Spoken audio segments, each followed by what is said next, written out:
मंगळवार दिनांक 12 ऑगस्ट 2025 रोजी अहिल्यानगर जिल्ह्याच्या शेवगाव तालुक्यातील मुंगेश शिवारात गोदावरी नदीच्या पात्राच्या शेताच्या कडेला एक पुरुष जातीचा मृतदेह आढळून आला। मुंगे येथील पोलीस पाटलाने दिलेल्या खबरेवरून शेवगाव पोलिसांनी अकस्मात मृत्यू दाखल केला। शेवगाव पोलिसांनी तपास सुरू केला होता। अहिल्यानगरचे पोलीस अधीक्षक अशा प्रकारच्या किचकट गुन्ह्याचा तपास करण्याचे आदेश स्थानिक गुन्हे शाखेचे पोलीस निरीक्षक यांना दिले होते। त्यानुसार पोलीस निरीक्षक यांच्या मार्गदर्शनाखाली तपास सुरू करण्यात आला होता।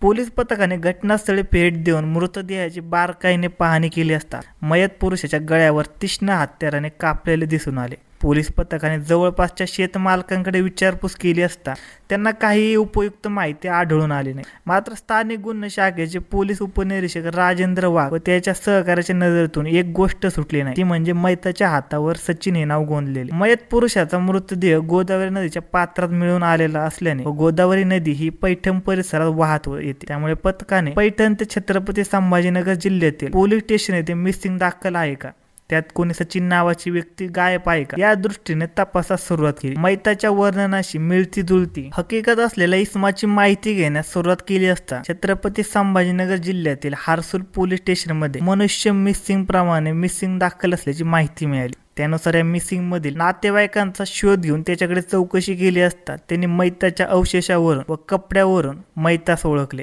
मयताचे संपूर्ण नाव सचिन पुंडलिक अवताडे असे सांगितले। मयताची ओळख पटवण्यासाठी पोलिसांनी जंग पछाडले होते। अखेर त्यांच्या तपासाला यश आले। तपास कामातील महत्वाचा टप्पा म्हणजे मयताची ओळख पटणे असतो। त्यामुळे आता पोलिसांनी मयताचा भाऊ राहुल पुंडलिक अवताडे याच्याकडून सखोल माहिती घेण्याची सुरुवात केली। स्थानिक गुन्हे शाखेच्या पोलिसांनी सर्व बारकाव्यासह माहिती घेण्यास सुरुवात केली।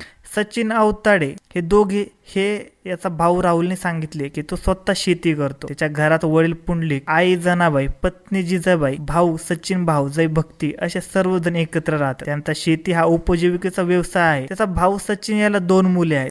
सचिन हा गुरुवार दिनांक 11 जुलै 2025 रोजी दुपारी 12:30 वाजण्याच्या सुमारास घरातून कोणालाही काही न सांगता मोटरसायकलवरून निघून गेला होता। मात्र तो परत आला नाही। तेव्हा त्याचा भाऊ राहुल व नातेवाईकांनी त्याच्या परिसरात शोध घेतला, परंतु तो मिळून आला नसल्याने सचिन हे वडील पुंडलिक हरिभाऊ यांनी 4 ऑगस्ट 2025 रोजी हारसूल पोलीस स्टेशनला जाऊन मनुष्य मिसिंग प्रमाणे केस दाखल केली होती। शेवगाव पोलीस ठाण्यात केस दाखल झाल्याने पोलीस पथकाने सचिन अवताड्याच्या कुटुंबियाकडे सखोल चौकशी केली। तेव्हा त्यांच्याकडून तसेच सचिनच्या मित्राकडून पोलिसांना समजले की सचिन याचे छत्रपती संभाजीनगर शहरातील सिडको येथील कॅनॉट प्लेस येथे राहणाऱ्या भारती रवींद्र दुबे हिच्याशी सुमारे 4 वर्षांपूर्वी प्रेम संबंध होते। तसेच भारतीचे इतर पुरुषांसोबत देखील प्रेम संबंध होते। त्यामुळे या विषयावरून त्या दोघांमध्ये नेहमी वाद व्हायचे। या माहितीवरून भारती दुबे ही छावा संघटनेची महिला प्रत्यध्यक्ष असल्याचे तसेच सचिन अवताडे हाही संघटनेचा शहराध्यक्ष असल्याने शाखेचे एक पथक छत्रपती संभाजीनगर शहरातील सिडकोच्या कॅनॉल प्लेस मध्ये पोहोचले।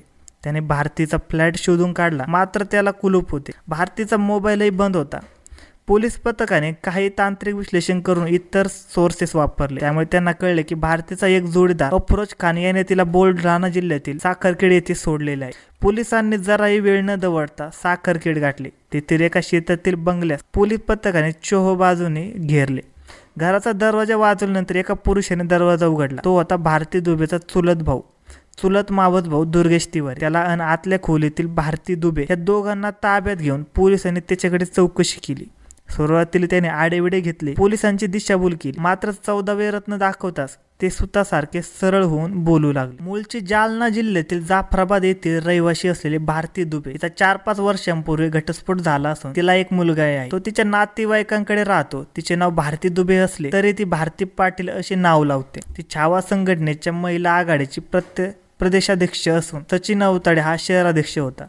दोघेही छावा संघटनेचे काम करताना एकत्र आले। सचिनला पत्नी भक्ती व 2 मुले आहेत। सचिनच्या 4 वर्षापासून भारतीशी प्रेम संबंध चालू होते। भारती मात्र त्याच्याशी एकनिष्ठ नव्हती। तिचे अनेकांशी असे संबंध आहेत। या कारणामुळे भारतीशी सचिनचे नेहमी भांडण होत असे। गुरुवार दिनांक 31 जुलै 2025 रोजी छत्रपती संभाजीनगरच्या कॅनॉट प्लेस मधील फ्लॅटवर लग्न समारंभाचा कार्यक्रम उरकून ते सर्वजण जमले होते। त्यावेळी फ्लॅटवर भारती दुबे, सचिन अवताडे, दुर्गेश तिवारी एकत्र जमले। नेहमीप्रमाणे त्या तिघांना दारू पिण्याची तल्लप आली। दुर्गेश बाहेर जाऊन दारू घेऊन आला। चकना समोर ठेवून त्यांनी दारूच्या बाटल्या खोलल्या।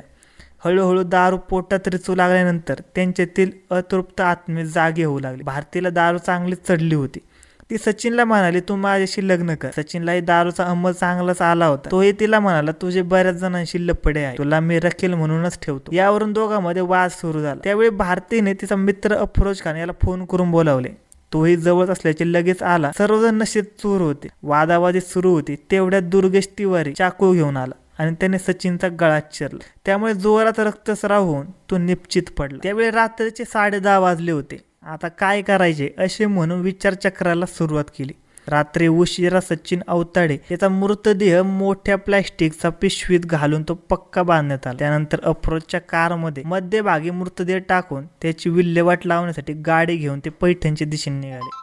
पहाटे 2:30 वाजण्याच्या सुमारास त्यांनी तो मृतदेह पैठणच्या पुलावरून गोदावरी नदीपात्रात टाकून दिला. तर त्या चाकूने सचिनचा गळा कापला होता. तो चाकूही नदीपात्रात फेकून दिला. आता ते तिघेही जालना जिल्ह्यातील साखरखेड येथे पोहोचले. अफरोज खान यांना सोडून फरार झाला. मात्र भारती आणि तिचा नातेवाईक दुर्गेश तिवारी पोलिसांच्या जाळ्यात सापडले. दोघांविरुद्ध सचिन अवताडे याचा भाऊ राहुल अवताडे याच्या फिर्यादीवरून शेवगाव पोलीस स्टेशनमध्ये खुनाचा गुन्हा दाखल करण्यात आला आहे. धन्यवाद मित्रांनो. अशाच नवनवीन मराठी क्राईम स्टोरीज ऐकण्यासाठी आजच आपला युट्यूब चॅनल क्राईम कट्टा याला नक्की सबस्क्राईब करा आणि या घटनेबद्दल तुम्हाला काय वाटते हे आम्हाला कमेंट सेक्शनमध्ये नक्की कळवा.